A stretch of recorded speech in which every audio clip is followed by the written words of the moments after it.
esta es nuestra oficina virtual, el lugar donde nos reunimos, donde trabajamos. Entramos a charlar, como lo hemos hecho ahora mismo, pues de todos los temas que nos preocupan día a día, ¿no? Y últimamente pues hay muchísimos. En este tema no me extiendo más.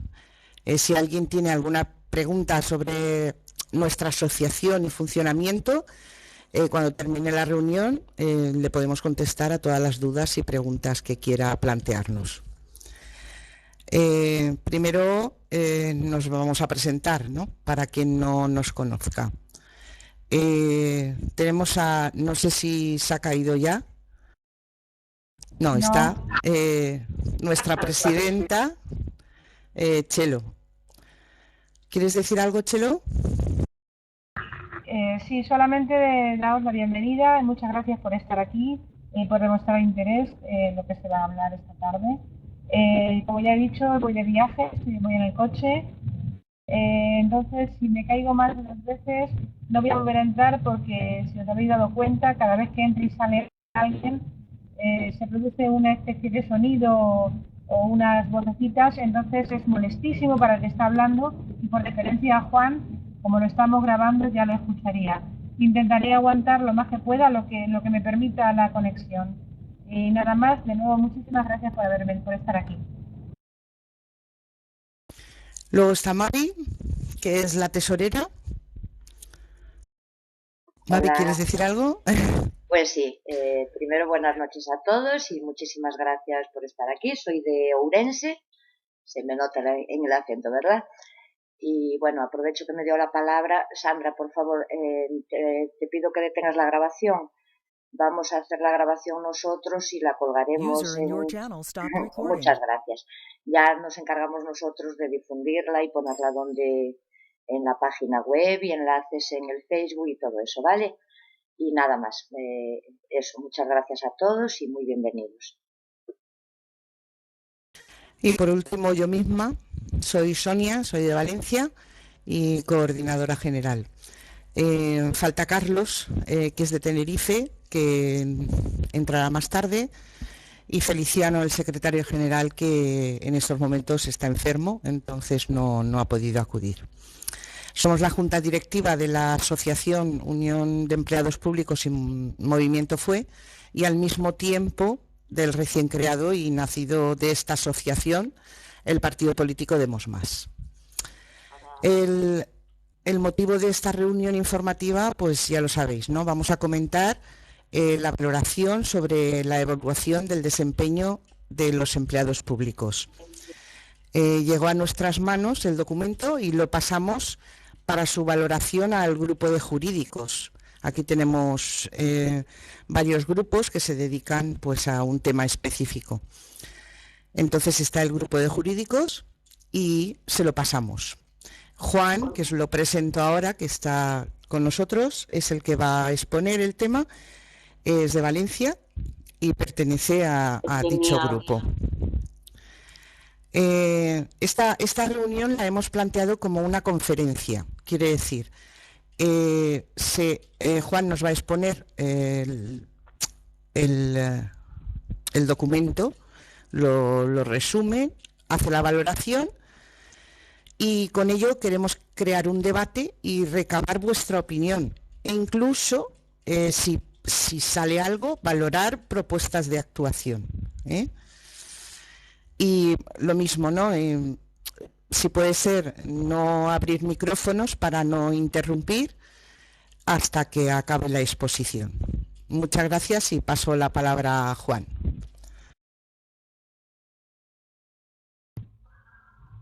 Buenas noches a todos.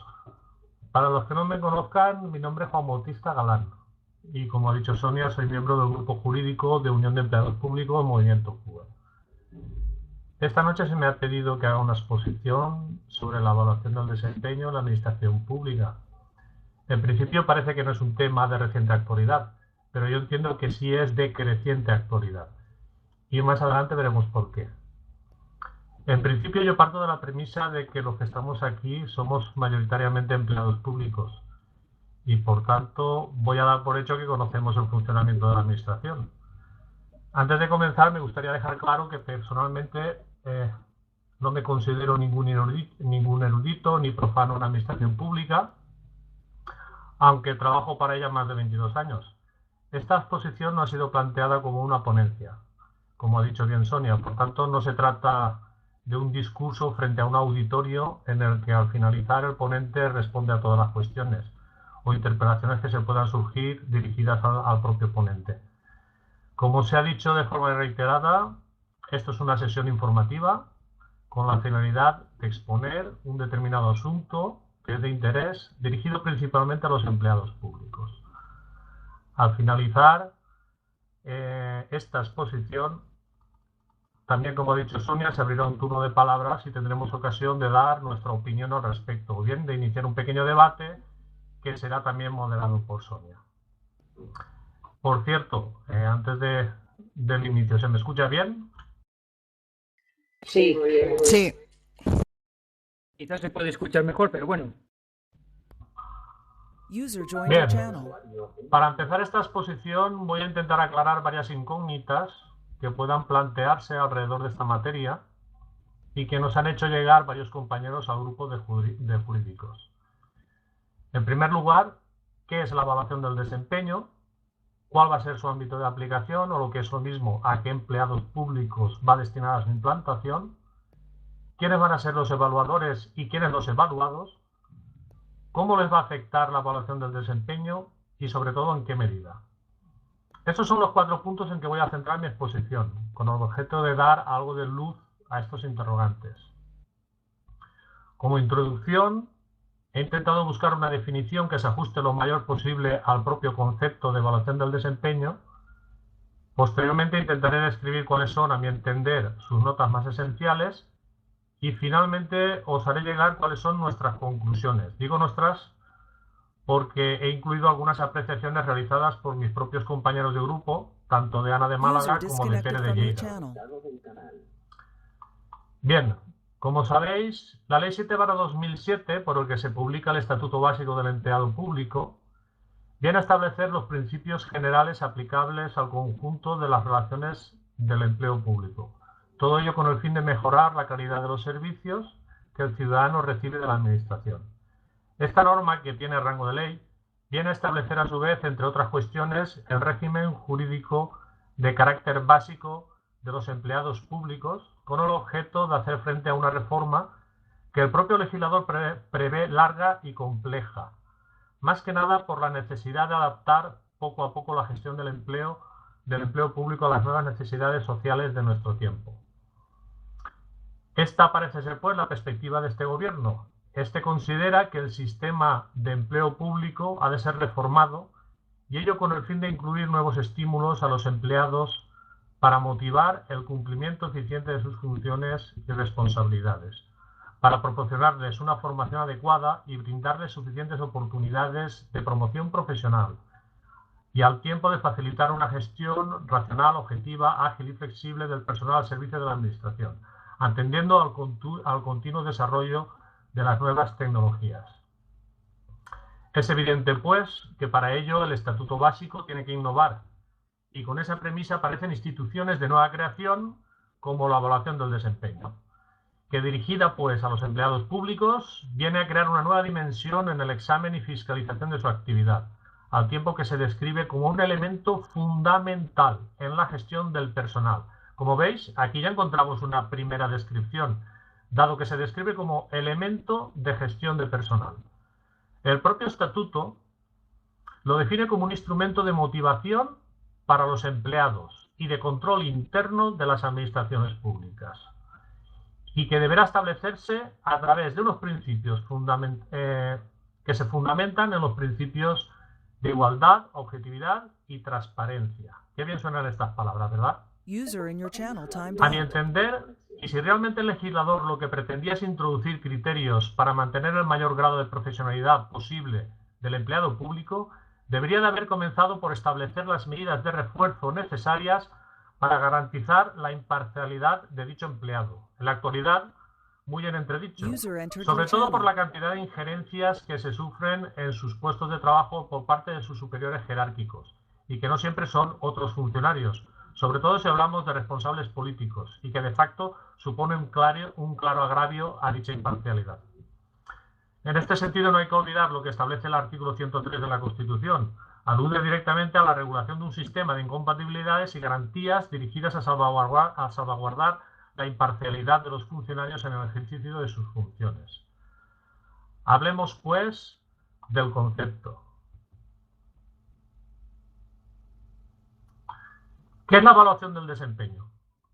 Centrándonos en el asunto, la evaluación del desempeño encuentra carta de naturaleza en el artículo 20 del Estatuto Básico.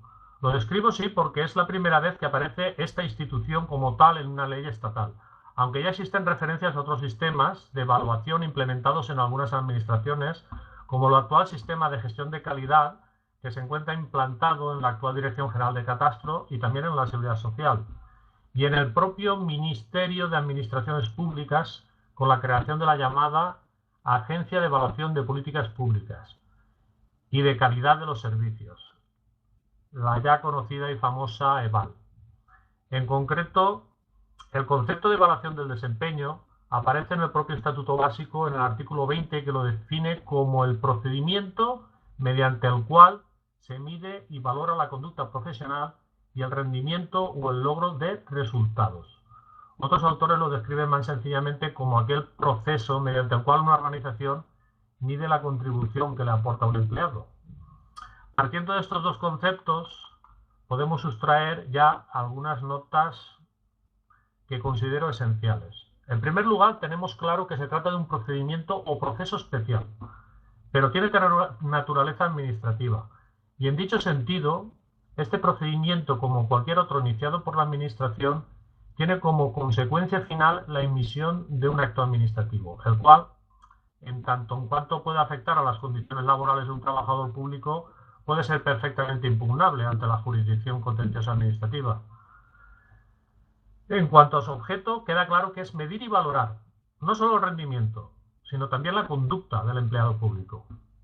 A estos efectos, el propio Estatuto entiende como conducta del trabajador público como el comportamiento profesional del empleado respecto al grado de interés, la iniciativa o el esfuerzo con que el funcionario desempeñe su trabajo. Entonces, ¿cuál va a ser su ámbito de aplicación? O lo que es lo mismo, ¿a quién afecta directamente la evaluación del desempeño? Ya sabemos que el ámbito de aplicación del Estatuto Básico afecta tanto al personal funcionario como al personal laboral, al servicio de las administraciones públicas, y en particular a los empleados de la Administración General del Estado, a la Administración Autonómica, a la Administración Local, es un vertiente tanto local como provincial, los organismos públicos, agencias y demás entidades de derecho público, vinculadas o dependientes a cualquier otra administración, y sobre todo a los trabajadores de las universidades públicas. También sabemos que el personal docente y el personal de los servicios de salud también se rigen por el Estatuto Básico, además de su legislación específica dictada por el Estado y por las propias comunidades autónomas. De ahí su propia calificación de personal estatutario. Pero en este punto el Estatuto Básico establece una serie de excepciones, que son concretamente lo previsto en el capítulo 2 del título 3, salvo el artículo 20 y los artículos 22, 24 y 28. No os asustéis. ¿Qué significa esto? Vamos a verlo. Significa que al personal estatutario no se le aplican las normas relativas a la carrera profesional y a la promoción, así como a las normas relativas a las retribuciones complementarias. Esto es lo que viene reflejado en el artículo 22 y 24, dada la íntima conexión que encuentran unas con las otras. También se excluye de su aplicación las normas relativas a la movilidad voluntaria entre las administraciones públicas. Esto es lo que viene contemplado simplemente en el artículo 84. Pero el artículo 20 sí que es de aplicación, dado que se trata de una salvedad a la excepción, y por tanto la evaluación del desempeño es de aplicación tanto al personal laboral como funcionarios, sean estos últimos estatuarios o no. Ámbito subjetivo. ¿Quiénes van a ser los evaluadores y quiénes los evaluados?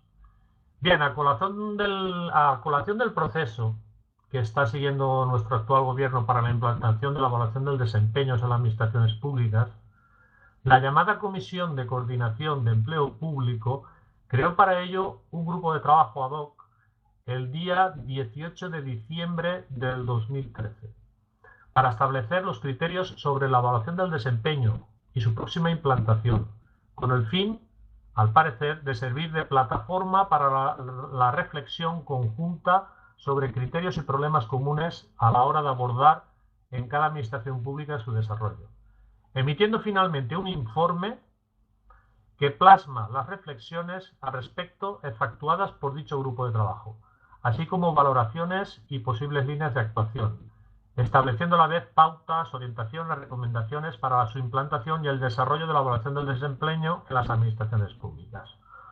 Os voy a dejar un enlace a Dropbox, que lo voy a poner en este momento. Bueno, no me deja. Bueno, luego os dejo aquí un enlace al Dropbox donde podréis descargar directamente este informe por si luego tranquilamente queréis leerlo. En este informe se habla del personal evaluador y del evaluado. Os voy a resumir en 4 líneas lo que nos dicen respecto al personal evaluador. Se aconseja que la evaluación de la conducta profesional y el logro de los resultados obtenidos por el empleado público la efectúe el superior jerárquico funcional inmediato, ya que es quien conoce o debe conocer las tareas de cada puesto y también tiene la capacidad de poder realizar el seguimiento del trabajo realizado por el evaluado. La evaluación por un comité u órgano colegiado pierde interés según lo susodicho informe, dado que no ofrece mayores garantías de objetividad que el propio superior jerárquico inmediato, ya que éste sigue el trabajo del evaluado de manera directa. Además, es presumible que la agilidad y rapidez de la evaluación individual vaya a ser superior. Otra cuestión es que sea aconsejable la existencia de algún tipo de órgano colegiado especializado que resuelva las reclamaciones que puedan presentar los evaluados que se muestren disconformes con el resultado de la evaluación. En relación al personal evaluado, esto es, el destinatario de la evaluación, el empleado público individualmente considerado es directamente el empleado público. A este respecto, el informe indica que el derecho a ser evaluado lo tienen, por tanto, todos los empleados públicos incluidos en el ámbito de aplicación del Estatuto. No hay duda que todos los funcionarios de carrera y el personal laboral fijo deben ser destinatarios de la evaluación. El personal interino y el eventual les es también de aplicación directa. No obstante, el propio informe pone en tela de juicio si la evaluación debe alcanzar al personal eventual o no. Respecto al personal docente y al personal estatutario de los servicios públicos de salud, también son destinatarios de la evaluación, ya que, como he dicho anteriormente, el artículo 20 del Estatuto les resulta también directamente aplicable. En cuanto al personal directivo profesional, el informe indica que estarán sujetos a evaluación en los términos previstos en el artículo 13 del Estatuto. Aquí voy a dar 2 puntualizaciones. En relación al personal eventual, no pasa desapercibida la propuesta del grupo de expertos en la materia en relación a los llamados eventuales cuando dicen, y ahora sí que voy a leer textualmente, es dudoso, no obstante, si la evaluación debe alcanzar al personal eventual, dado que parece difícil que los ámbitos sobre los que se despliegan los efectos de la evaluación, tanto la carrera, la provisión, las retribuciones y la formación, le sean de aplicación a este personal en los mismos términos que al personal de carrera. Podéis empezar a indignaros, pero os pido que me dejéis terminar. Al respecto quiero decir que es bien sabido que los empleados públicos de carácter eventual son aquellos que prestan servicios de confianza y asesoramiento especial, y que su nombramiento y cese son totalmente libres y arbitrarios por decisión del político de turno. Por lo que con esta afirmación ya nos adelantan que este tipo de personal puede verse exento de la obligación de someterse a la evaluación del desempeño. A mi entender, se está imponiendo una nueva arbitrariedad. ¿O acaso no estamos hablando de empleados públicos al servicio de toda la ciudadanía? Por otra parte, y en relación a los cargos directivos, no he podido dejar de sonreír, cuando menos al redactado de esta sugerencia por parte del grupo de trabajo de la comisión, dado que refieren lo siguiente. Voy a leer textualmente. Los sistemas de evaluación del desempeño son una herramienta para ello, pues permiten apreciar el ejercicio de su actividad profesional y los resultados que alcanzan como tales directivos. Se asienta así una cultura de que los directivos han de ser evaluados permanentemente en su función y de una rendición de cuentas por los resultados alcanzados. Ello quiere decir que han omitido totalmente en este punto lo establecido en el Estatuto Básico al respecto de las condiciones laborales de los cargos directivos, el cual indica el propio Estatuto de forma expresa que la determinación de las condiciones del empleo del personal directivo no tendrán la consideración de materia objeto de negociación colectiva a los efectos de esta ley, por lo que de facto sus condiciones laborales se encuentran fuera de toda negociación colectiva y por tanto carece de sentido vincular sus retribuciones a una posible evaluación del desempeño. Teniendo en cuenta esta premisa, a mi entender, tiene un muy difícil encuadre en esta norma la aplicación de una evaluación del desempeño para los puestos o cargos de directivos. Ámbito objetivo. ¿Cómo va a afectar y en qué medida? El Estatuto Básico no contempla expresamente para qué se precisa medir y evaluar la conducta o el rendimiento del empleado, aunque sí deja entrever que se justifica para una mayor eficacia o mejora de los servicios públicos. Lo que sí deja claro el Estatuto es en qué materias va a afectar. He considerado, para una mayor claridad, clasificar sus efectos en dos grandes grupos. El primero, los efectos positivos, y luego los efectos negativos. Voy a empezar por lo que considero posibles efectos positivos o favorables, evidentemente desde el punto de vista del trabajador. La carrera profesional horizontal. Esto viene previsto en los artículos 16 y 17 del Estatuto. La carrera profesional horizontal se describe como la progresión en grado, categoría o escalón, sin necesidad de cambiar de puesto de trabajo. A estos efectos, el Estatuto prevé que el resultado de la evaluación del desempeño será necesario para su implantación y como uno de los elementos de referencia para valorar las posibilidades de promocionar horizontalmente. Así vemos que la implantación de la evaluación del desempeño y de la carrera profesional horizontal se encuentran directamente relacionadas. La carrera profesional es una aspiración de todo empleado público, al tiempo que se constituye como un derecho reconocido por el propio Estatuto. Pero hay que reconocer que tanto el actual gobierno como los anteriores no han garantizado un sistema objetivo y en igualdad de condiciones que permita al trabajador público promover profesionalmente. Esto debe de convertirse, pues, en una verdadera acción sindical. Segundo punto, la formación. No todo tiene un sentido negativo respecto a la evaluación del desempeño. A mi entender, un valor añadido es el hecho de que en la actualidad la Administración carece de un sistema para detectar deficiencias formativas en los empleados públicos. Por lo que, sin perjuicio de cursos de formación impuestos por cambios estructurales o de estrategia organizativa, se encuentra a criterio del propio empleado la determinación de dichas necesidades, por lo que el acceso a cursos de formación se realiza mayormente de forma voluntaria. Aquí el Estatuto Básico se silencia, dejando a las comunidades autónomas con competencias en materia de función pública la posibilidad de su desarrollo. La parte positiva es que una evaluación del empleado público podría aprovecharse para poner de manifiesto las deficiencias o dolencias en materia formativa de un empleado determinado. Todos sabemos que las nuevas tecnologías de la información y comunicación avanzan a pasos agigantados y la Administración pública debe avanzar en dicho sentido y, por supuesto, también sus empleados. Vamos a ver cuáles son los posibles efectos negativos o desfavorables, también desde el punto de vista del propio trabajador público. La provisión del puesto de trabajo. Esto viene contemplado en los artículos 78 y 84. Aunque el artículo 20 hace mención a que la evaluación del desempeño afectará a la provisión de puestos de trabajo, en realidad no dice cómo.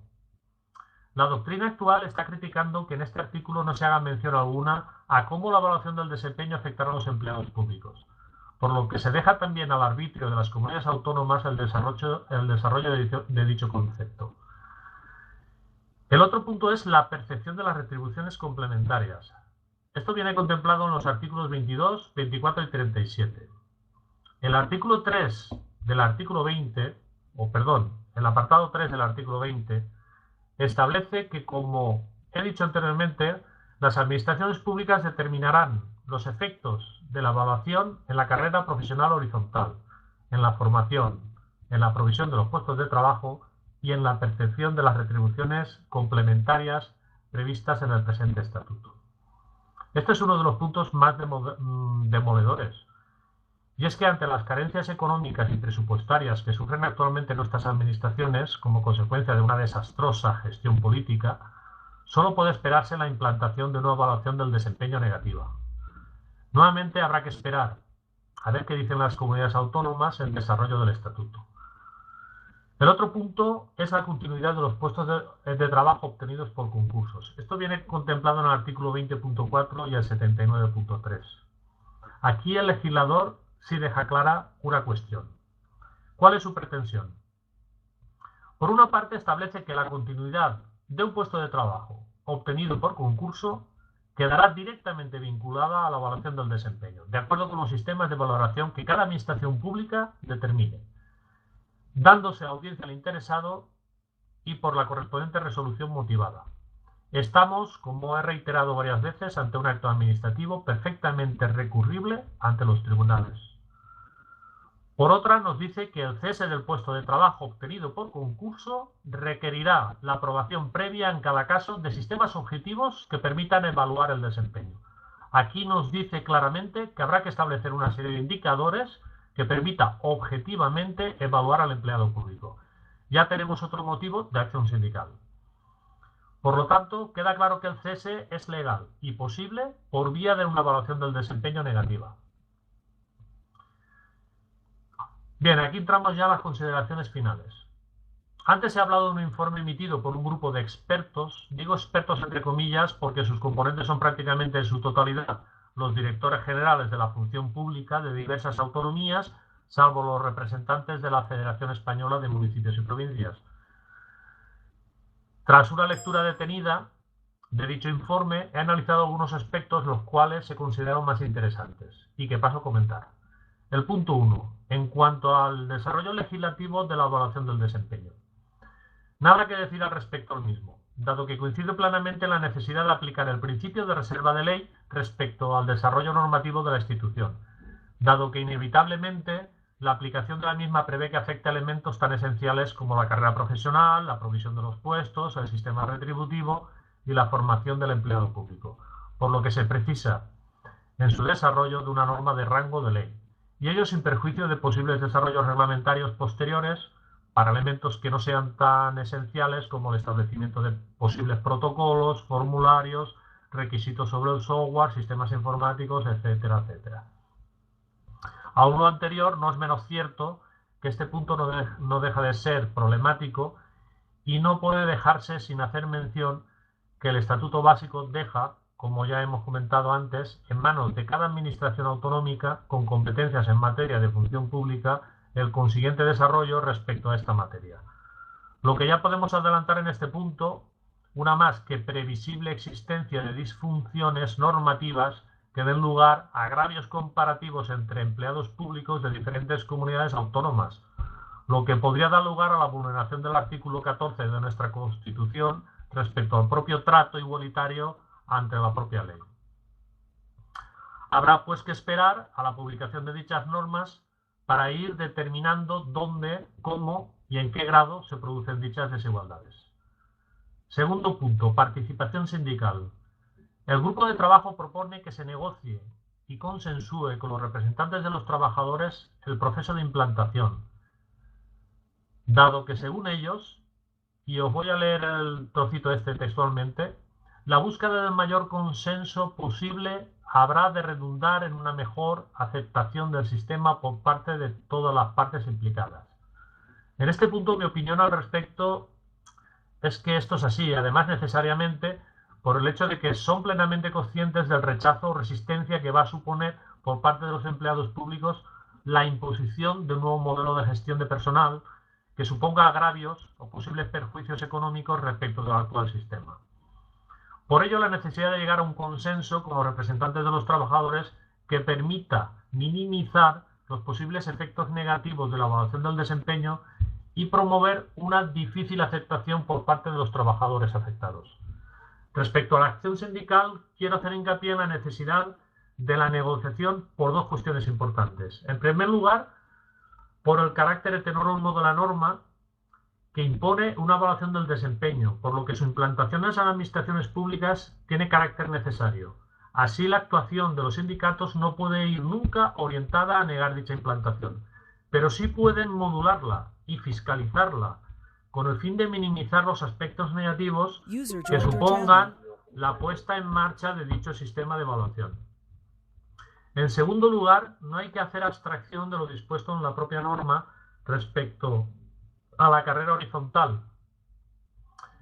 Y leo textualmente: las leyes de la función pública que se dicten en desarrollo del presente estatuto podrán regular la carrera horizontal de los funcionarios de carrera. Por tanto, esta, y me refiero a la carrera profesional, se encuentra basada en el desarrollo de las competencias y en el rendimiento del empleado público, concretamente en su desempeño. Esta, me refiero a la carrera profesional, es otra institución que encuentra su carta de naturaleza en la propia norma y que, aún no siendo imperativa, sino potestativa su implantación por las administraciones, a mi entender se encuentra directamente vinculada a la propia valoración del desempeño, en virtud de lo que establece el artículo 17, apartado B del propio estatuto. Voy a recordaros lo que dice textualmente. En la carrera horizontal se deberá valorar la trayectoria y actuación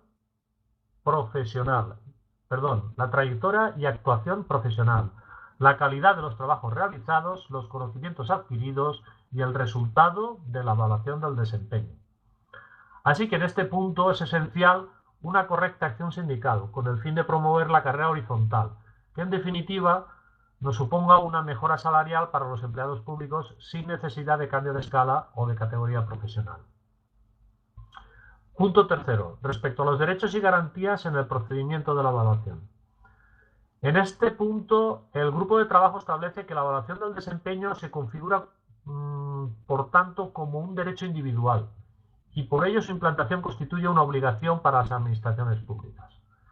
Ni qué decir tiene que en este punto discrepo totalmente, dado que el derecho individual por su naturaleza y pertenencia a la esfera privada es un derecho de libre disposición y no de libre imposición por el propio Estado respecto del propio individuo. Respecto a lo anterior, se encuentra lejos de mi pretensión a hacer filosofía política sobre el concepto jurídico de derecho individual. Lo que sí parece necesario exponer es que los llamados derechos individuales son un concepto jurídico perteneciente al bloque constitucional nacido de una concepción liberal y que hace referencia a aquellos derechos de los que gozan los individuos como particulares y por ello no pueden ser restringidos por los gobernantes, siendo por tanto inalienables, inmanentes e imprescriptibles.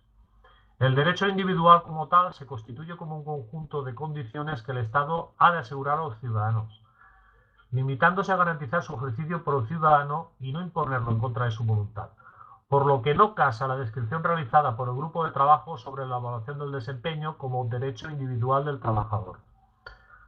Así que no nos dejemos engañar cuando en el propio texto nos dice que el Estatuto Básico reconoce el derecho de todos los funcionarios de carrera a ser evaluados, sino más bien diría que se trata de un deber del empleado que tiene que soportar de forma individual. Punto 4. Efectos de la evaluación. Tras la lectura de dicho informe de expertos, para mí sus efectos o repercusiones siguen siendo una incógnita, así como si dichos efectos serán positivos o negativos, al alza o a la baja, y en qué porcentaje o limitaciones se podrán aplicar dichos efectos. El legislador estatal deja pues la piedra en el tejado de las administraciones públicas que se atrevan a implantar la evaluación del desempeño al decir que cada administración pública en su desarrollo normativo del estatuto deberá determinar un sistema de evaluación del desempeño.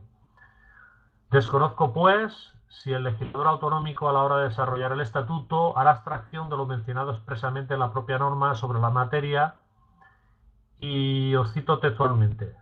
Los sistemas de evaluación del desempeño se adecuarán en todo caso a criterios de transparencia, objetividad, imparcialidad y no discriminación y se aplicarán sin menoscabo de los derechos de los empleados públicos. Por todo ello, la acción sindical en las negociaciones debería ir dirigida en este sentido a garantizar que no se menoscaben y que no se perjudiquen dichos derechos que son previamente adquiridos tras años de negociación colectiva y consolidados de los empleados, especialmente en lo que respecta a sus retribuciones. Punto 6. Remoción de los puestos de trabajo. Ya he comentado antes que el Estatuto Básico determina claramente un efecto directo de la evaluación del desempeño en el cese del puesto de trabajo obtenido por concurso, por lo que estamos ante una verdadera situación de amenaza de pérdida del puesto de trabajo. Por otra parte, hay que señalar que esta medida es numerus clausus respecto a otro tipo de forma de adquisición del puesto en cuestión, por lo que no es extrapolable esta medida a otros puestos funcionariales que no sean estrictamente ocupados mediante concurso. Es una cuestión nada baladí. Es el relativo al procedimiento mediante el cual se produce ese resultado determinado, o sea, el cese, el cual no está establecido y, por tanto, será ese procedimiento y no tanto el resultado, en este caso, el que va a tener que desarrollar el legislador estatal o autonómico, y ahí tenemos otra puerta abierta a la acción sindical. Bueno, llegado prácticamente al final de mi exposición, voy a resumir la cuestión en una serie de conclusiones. Es importante conocer la realidad sobre la que se pretende implantar un elemento tan discordante como la evaluación del desempeño, máxime cuando se conozca que los interesados que dicha evaluación será de obligado cumplimiento para la gran mayoría de los empleados públicos, eludiéndose de dicha obligación los más que privilegiados puestos de asesores y altos directivos, que solo por el hecho de ser puestos de libre designación, a mi entender, deberían de ser los primeros en sufrir una evaluación en su desempeño del cargo, y que a la postre es de esperar la existencia de un clima de total desconfianza y escepticismo por parte del resto del personal que vamos a ser evaluados. Aunando más allá de lo que se trata en el informe, quiero dejar constancia de que a día de hoy, tal y como están transcurriendo los últimos acontecimientos históricos, lo que realmente se precisa es establecer una evaluación del desempeño de los políticos que nos gobiernan y que además ello repercuta en sus retribuciones, sin perjuicio de poder ser removido de su cargo en caso de manifiesta insatisfacción por parte de la ciudadanía, dado que la calidad del servicio de lo público comienza desde lo más alto de la estructura de las administraciones públicas. Todo ello con el fin de hacer efectivo uno de los más importantes hitos históricos que más se anhela alcanzar en este país. Estoy hablando de que la soberanía nacional reside realmente en el pueblo español, del que emanan los poderes del Estado. A tal convencimiento he llegado que aprovecho esta exposición para elevar a la Junta Directiva esta propuesta para que se tenga en cuenta en futuras acciones de la propia asociación.